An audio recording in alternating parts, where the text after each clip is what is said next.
So today on Root Docs, which is a podcast mini-series that is dedicated exclusively to the topic of root pathogens, I have an esteemed guest today, Dr. Billy Crow at the University of Florida. And I'm going to lead with the first question right off the bat. Is it nematodes or is it nematodes? Can you settle this one once and for all? Tomato. I guess it depends on where you went to school at. I call them nematodes, but you won't offend me if you call them nematodes either. So, yeah, I think either's acceptable. Yeah, and nematodes will be the discussion today. I guess, my second question is, what keeps you so interested in these microscopic worms that you keep on discovering new things about them, each year?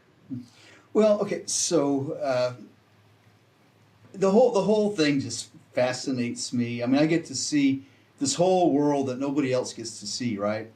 And I work in a very specialized area that not many people work in. Nobody really works in the degree I in as far as specializing in turfgrass nematodes, right? And so everything I see is often something other people don't get to see. And because I do work in a very specialized area, I'm seeing a lot of things for the first time. And so if you're working with soybean cyst nematode on soybean, right, there's hundreds of research labs that work on soybean cyst nematode on soybeans. But if you're going to work on turfgrass nematodes, there's nobody else doing this. And so that appeals to me. I like problem solving. These things are always doing the unexpected, and you expect to do one thing and they do something else, and you have to figure out why, and so I don't know, it really appeals to me just from something new all the time. I like figuring out how to make things work, and of course, like I said, we see, especially in the diagnostic setting, like I'm in a lot. Generally, in the diagnostics, you see things for the first time. Yes. And so we see new things, and so talk about new things like we've not even just getting out of turf a little bit, but foliar nematodes on ornamentals, and you find out new things about those, and on the turf grasses, you work with products and you say, well, that didn't work like I'd expect it to. Why? Then you find out that the nematode has some different behavior you didn't know about, so that part's fun. The least fun part is sitting in the office doing paperwork. So yeah, if I can get out in the field or on a microscope, that's when I'm most happy. Yeah, absolutely. It's kind of one of those things, as a nematologist. I mean, another one, just out of my own curiosity, which group of people do you think you'd fit in more closely with? A group of turf pathologists or the group of turf entomologists? Where do you think you decide if you had to choose which room to enter? Well, I'm in an entomology and nematology department, so I'm surrounded by entomologists, right? So they're a little weird, but they're good folks. Yeah. But I think probably as far as my research collaborations and things is probably more with the plant pathologists. Most people that work with plant parasitic nematodes are plant pathologists. So I don't know. I like everybody. Well, not everybody, but most everybody in both groups. Yeah. And, self-admittedly, my background is more turf pathology than the fungi, and I'm learning nematodes as fast as I can. And one of the things that it just reminds me of, and just talking about nematodes, yes, Florida, but outside of Florida, broader North America, is that it reminds me of Anthracnose. And you're probably, viewers may be scratching their heads, what the heck am I talking about? it wasn't that long ago that anthracnose was thought of as this pretty much secondary disease. It's a disease that shows up afterwards, and it wasn't really a primary problem. Mm-hmm. And it's taken years of research. You know, the guys at Rutgers, they do an awesome job at teaching it. And finally, now it's accepted that anthracnose is a primary disease. And I think that's starting to happen with nematodes now throughout the broader North America. Even people up north, you know, even where I spent 3.5 years with Enview in Canada, they're now looking at this as, hey, nematodes are an actual problem, and that pendulum is starting to swing in that direction. And you've definitely played a big role in that. Well, you know, it's one of these things. Sometimes nematodes don't get any credit, and sometimes they get blamed for everything. And so the truth's probably in the middle there somewhere. But you know, so if you're in Florida, you get the default. So we're gonna blame nematodes for every problem we have. And often that's true, but not always, right? Yeah. Yep. I am actually, I said no PowerPoint slides, but I do want to share something that, in terms of learning more about nematodes and some of my brief experience in Canada. And I'm going to show this right here. And so, I asked the questions about nematodes and why you keep being interested in them. And I saw your recent webinar you gave for TurfNet. It was outstanding. Really enjoyed it. And I remember this experience that I had in Vancouver when I was up in Canada. And I was talking with a couple of distribution reps, and then ultimately the sports turf manager, who had these patches of chlorotic perennial ryegrass on a sod farm, and this is in Vancouver. And it was, you could imagine every fungicide known to man was applied on this turf. Mm-hmm. Nothing was responding. We were wondering what the heck is causing these patches. And then I happened to check on Twitter, and this researcher out in the UK working with root knot nematodes on ryegrass, I couldn't help but see the parallels in just visual symptoms. Mm-hmm. And if you just go by visual symptoms, anything can be a nematode, anything can be this. But finally, they tested for it, and it was root knot nematode in ryegrass. Yeah. Ryegrass on sports field height turf in British Columbia. I mean, I just feel like this is just one example of nematodes as being one of those things that we are going to continue to learn so much more about. Do you know what kind of what are they going in native soils, or do they have sand-based construction on these fields, or what are they? This one, they were sand top dressing, but I think they were soil, but they've been putting sand on top of them for quite a few years. Mm-hmm. So that your picture you're showing from Debbie Cox there, when in the UK, this sort of see those blotches showing up on creeping bent grass back probably a little over 20 years ago. And like you said, they thought it was fungi, causing these problems. And after several years working with this, they found it was this Melodigae minor, this one type of root knot nematode, which is native over there, but it was only became a problem in push-up greens when they went to sand-based construction. Yep. And on creeping bent grass. But it was on the POA and stuff all this time. I never heard them until they modified the actual went to USGA spec construction and creeping bent grass. So yeah, and would you say, I guess just broadly, that nematodes prefer more of a sand root zone versus, say, a soil root zone? Most of the ones that we have problems with, not all nematodes, obviously, but some actually prefer heavier soils. But the worst ones tend to favor those sand. Yeah. Yep. And now I'm just spitballing, in terms of why nematodes seem to be becoming, increasingly abundant.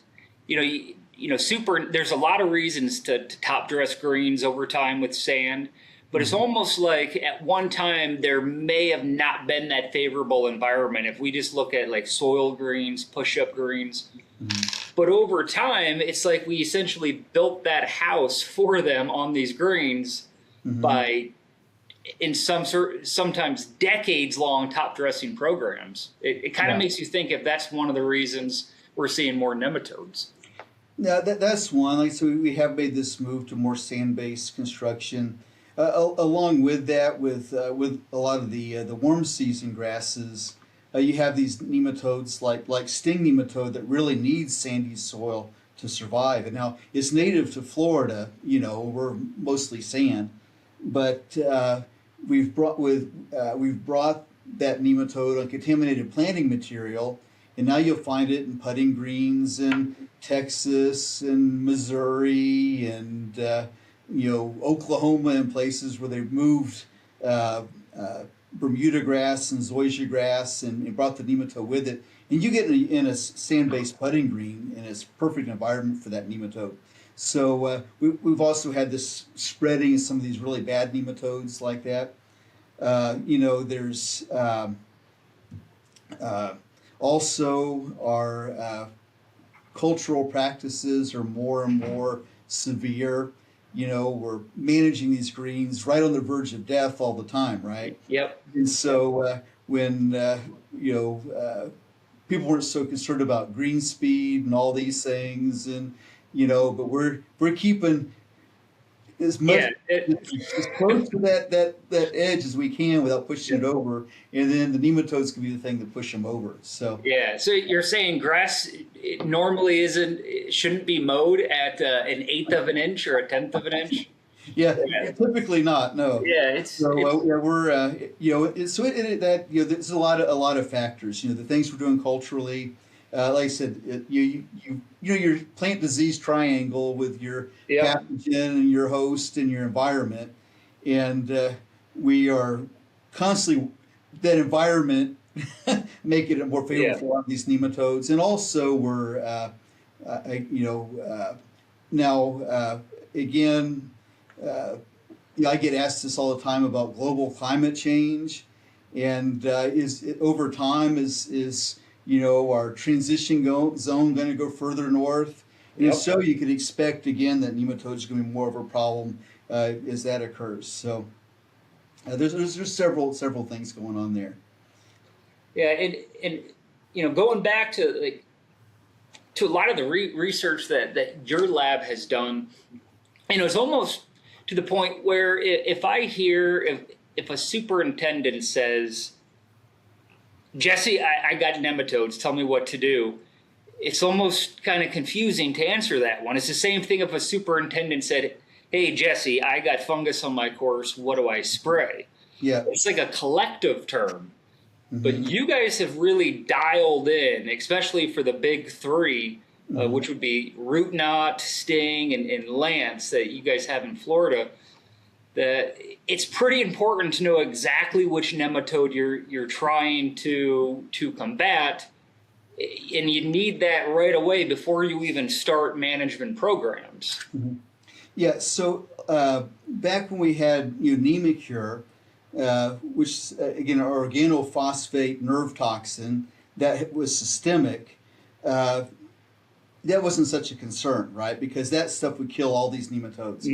But with our new nematode management techniques, we got different ones that could work just as well as Nemacure did, but only on certain conditions and in certain nematodes. And so that's where you really have to know the nematode you're trying to manage, how it behaves, and also the properties of your nematicide, how it moves and how long it stays around, and in the nematicides too are a lot more selective too. So some just don't work on some nematodes and do work on others.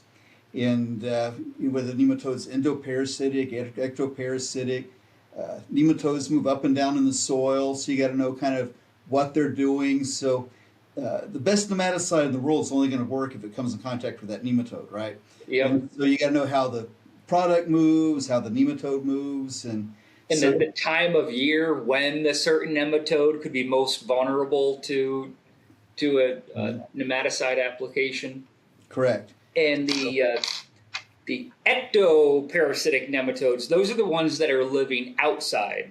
Hmm. And then the endoparasitic ones would be something like root knot nematode, where they're doing a lot of their life inside the root. Correct. And so, I said the good thing, like I said, when we had Nemacure, because it was systemic, it would get the nematodes inside the roots. And it also had contact activity. We get the ones Again, out in the yep. soil.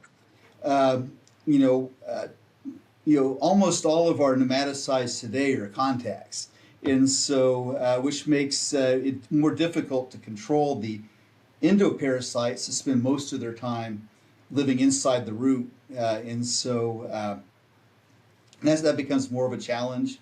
And some nematodes, like the root knot nematodes, at least on warm season grasses, because again, I don't know how the ones behave up up Yeah. north, but 'cause I'm in Florida, right? People always ask Yep. me about cool season grasses. I say, well, yeah, I just where I'm geographically, I'm not going to drive all the way up to do trials up in Minnesota or somewhere, right? So I got plenty to do here. But our nematodes here, of course we study these things all the time, and we it's very important. We find like where they tend to be in the soil profile, and that's where the movement of your product comes into play.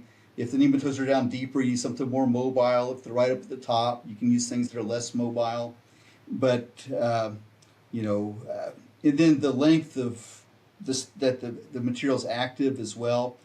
If you have a really short half life, with those endoparasites, you may get a few the ones that are out in the soil when you apply it, but if you don't have any residual activity, nematodes are inside the roots when they lay their eggs and their eggs hatch and come out. They're not going to be exposed to that. So you got to either put something out, over time periodically, or like I said, have something that lasts for a long time. Yeah. And then I think diagnosing nematodes, it has to be sometimes maddening for everyone because of how not to say random, but how variable some of these nematode counts could be. There's where the superintendent or end user pulled the plugs. Where in that grain did he pull them?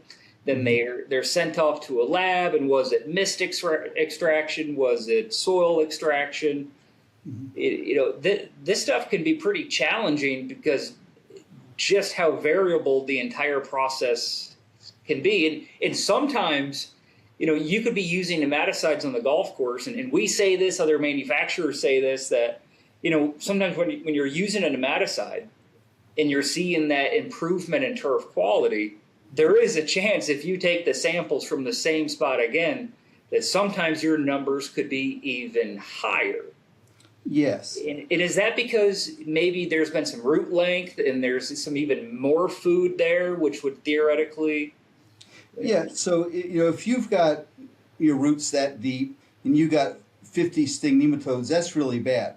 I've got roots this deep and have 50 sting nematodes, I'm not so concerned, right? Yep. And so, as we, again, none of these nematicides are going to get rid of all these nematodes, right? Yep. And so, with a successful treatment, again, you're going to get more roots growing, which equates to more nematode food, and so you can have higher populations. And that's why, again, I try to, when I'm educating people, if you want to see if a product's working, focus on the roots. Are my roots improving? Is my grass getting better? More than the counts. The counts are there to kind of give you an idea, if nematodes are a problem, if so, which ones. But they're less useful, and I get this all the time. People, put out a nematicide, and they take a sample 2 weeks later, a month later, 6 weeks later, and they haven't went down, or there's even more. And well, how's the grass doing? Did it improve? Yeah. Your roots are doing good. Okay, Yeah. you're fine. That's what you Yeah. want. So, yeah, I kind of I'm trying to get people from getting that mindset where they want to put it out and then see all their nematodes go away. You Yeah. focus more on the actual health of the grass, onto whether that your treatment's working or not. Yep. And one of the other things that kind of makes it complicated, and some of the turf pathologists say this, that, I've looked under a microscope before, Mhm. and you can get lost in there. What's underneath that cover slip, you just see so many different things. And, I would see nematodes swimming around. I would see all these, other pathogens. How often do you tend to see an association of nematodes with other root pathogens, such as, say, something like a pythium or something that causes a take-all root rot? How often do you see them together? And do you think they're making issues worse when Uh, they're tag teaming it? well, I guess the first thing is most of the time. Okay, again, you've always got all these fungi out there. You got your pythium and take all, Gamenomyces is every place, right? Mm-hmm. Yeah, and so your nematodes do a lot of wounding to roots, which cause entry points for fungi. And nematodes are a common predisposing factor to getting fungal disease. And this is also why, for decades now, when I was actually my first year as an assistant professor, one of the first things we did is, Syngenta just came out with oxystrobin.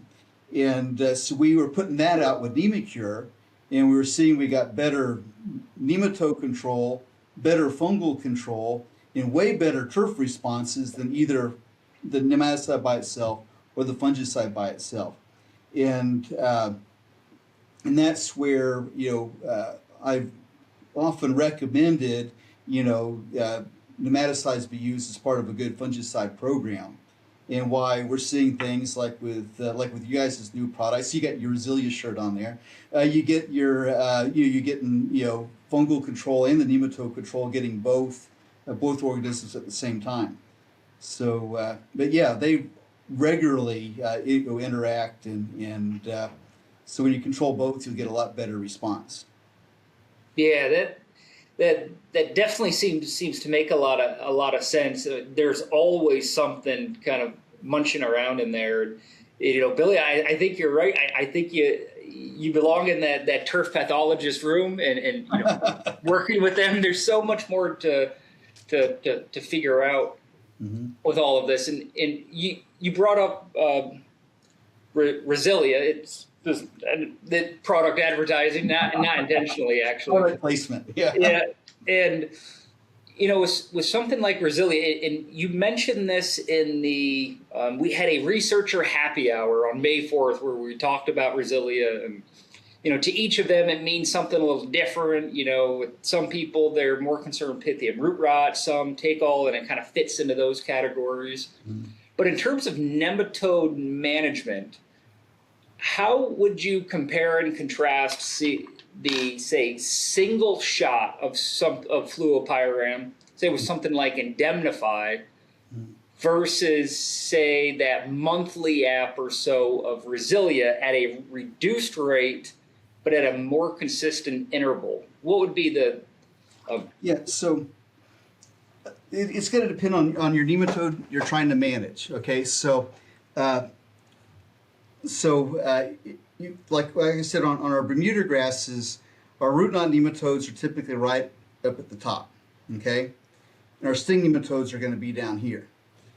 And so you don't need as much nematicide to kill nematodes up here as down here, right? Because as you're moving it down, the further down you're moving it, you're losing some, okay? So you have to apply a lot more to the top to get it down deeper to get the sting nematodes. We found that because the root knot nematodes stay right up at the top, you don't need to put out as much on the top to get the same level of exposure. Does that make sense? Yep. Okay, so now fluopyram, it's not real mobile, but it is mobile. Okay, so I typically get about 6 to 8 weeks of control of root knot nematodes with fluopyrium before it starts moving down. Okay. Yep. So now, the way the indemnify label is written, if I'm going to do multiple applications of that spot treatment rate, I have to do The full the rate. full rate. I can't use a quarter amount, right? Yep. So if I guess where I'm going, if I'm trying to control sting nematodes, I would say indemnify with what you want to use and put all that at once and get it to move down as a big. Because that's where there are, especially in the summer, they move down, right? The sting. Yes, yeah. But when I'm in our warm season grasses, typically I would generally apply it in November, and then it kind of moves down, and it's where I want it to be by the time the grass starts warming up and the nematodes So get you're almost leading the receiver with that approach. You are. It. Yep. Right. That makes sense. And so, I guess where I'm getting at with root knot nematodes, I think you'd be better off doing Rosilia because you're only putting about the quarter amount of fluopyrium, but I'm doing it 4 times. Now you could do 4 applications and indemnify. You guys would sell a lot more material, but you don't need that much. And the other thing I found in both my greenhouse and research and field research trials is my turf response is just as good with doing 4 apps of Rosilia as the 4 apps of indemnify. And so for root knot nematodes, you're better off going with the Rosilia, doing 4 applications at, let's say 6 to 8 week intervals. If I'm going to control sting nematodes, I would hit it with indemnify with 1 big shot. Yep. That makes sense. Some of the other things that I've wondered, and I'm just like throwing random questions out there, and I get this sometimes, is, whenever we have new grass species, we may have new issues pop up on them. You mentioned the disease triangle. When we get a new host or we're managing the host different, then we could see some new things develop on those. Mm-hmm. I've seen some pretty interesting things on some of these Zoysia putting greens. Do you think Zoysia greens are going to have some of the same nematode issues that some of these Bermuda greens would have? Zoysia is like the most nematode susceptible grass known to man. Okay, I didn't know that. Yeah, they love Zoysia grass. Okay, and Zoysias tend to have a shallower root system than Bermuda in general, and so the damage tends to be more severe. But all of our nematodes that that get on our Bermuda grasses love Zoysia grass, and so it gets hammered by sting nematodes, root knot nematodes, lance nematodes, stubby root nematodes. They all love Zoysia grass. Yeah, I believe it. And then from a disease perspective, I think it's going to get all the diseases that Zoysia grass gets just on putting green height. Mm-hmm. But some people like it. It's just, we're going to have to learn to manage some of those issues. And, whether you're, managing Seashore Paspalum, if you're managing that in Florida, you got a whole separate issues. And that gets microdochium like crazy, dollar spot like crazy. You're going to have all those different issues as well. Yeah, you mentioned Seashore Paspalum. Here's another example. I mean, that grass is highly susceptible to spiral nematodes. And spiral nematodes are very minor issue on Bermuda, but they're a major issue on Seashore Paspalum. So there's an example, again, where this grass is more susceptible to this one nematode that other grasses, don't suffer much damage from it. Yeah. Yep. And so as you keep plugging along, doing all this research that your lab is doing, what areas do you want to kind of move into as far as what are you most excited about in terms of learning more about the biology of some of these nematodes? Oh goodness. Well, we're doing right now. We're doing a lot of work with resistance and resistance management. Okay, so you've probably heard now. We have in Florida populations of root knot and sting nematodes that have become resistant to fluopyram and probably other SDHI nematicides as they come out, right? These SDHIs are probably the most effective nematicides we have, but because they last for so long in the soil, they're more prone, I think, going to be more prone to resistance, and so we want to try to use those sparingly. And so we're doing a lot of research right now with resistance management. So we're doing a lot with nematicide rotations, you're rotating SDHI nematicides with other nematicides that may not be as effective, but if I rotate with them, I can use the SDHIs less often and hopefully have less resistance issues. We're going to be looking at mechanisms of resistance and what actually genes are involved. I hope to be able to, in the near future, be able to have a molecular test for resistance. And so if a golf course wants to know if they have resistant nematodes, we'll be able to test that and tell them. These are some of the, I guess, bigger projects we're working on there. Yeah, and so eventually we'll have as new introductions come to the market, stronger rotational options, and so we'll have just like pathogens and diseases, anything in the disease world. They say anything that can, and in the insect world, anything that can churn over generations, multiple generations a year, that's a certain risk factor. And in Florida, it makes it super challenging for the end user, because now I'm just, with diseases, rotating modes of action in their fungicide program, their nematicide program, they're going to be rotating modes of action. In Florida, Bermuda grass mites are becoming a bigger deal all up along the Carolina coast as well. And just like mites can have 5 generations or so a year in southern Florida. So having a rotational miticide program, it never surprises me how many things the state of Florida has. And I joke around with Todd Lowe all the time. He's our technical rep in Florida. That there is no winter. There is always something every month of the season that we're doing. It's either we're doing our nematicide program, we're hunkering down with fungicides, managing bill bugs and miticides. There's never a dull moment in that state.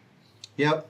And what this one nematologist I went to graduate school with, he became the extension nematologist in Minnesota, right? And so this guy works with one nematode on one plant, soybean cyst nematode on soybeans. Okay, and soybeans only grow for 5 months. But in Florida, people are dinging me constantly, and it never slows down. I'm kind of, hyper, I guess, is what they used to call me when I was a kid. But, so I like keeping busy, well, sometimes I get a little, overwhelmed on occasion, it's just the amount of work we have to do. But I like that. I don't do very well when I get bored, and I haven't never got bored yet, and I'm sure I won't. Yep. Yeah. Well, we absolutely, I say we as an industry absolutely appreciate your dedication to nematode research. You've played a big role in improving people, their golf operations, and getting those nematodes under control. And Billy, I really appreciate you being a part of the Root Docs podcast. I think guys will be very excited about this one. We've had some pathologists on board, and I think it was absolutely fitting to have a nematologist with us today. So thanks, Billy, for taking the time and being on the show. Well, I appreciate the invitation, and I'm always here if you want me to come back.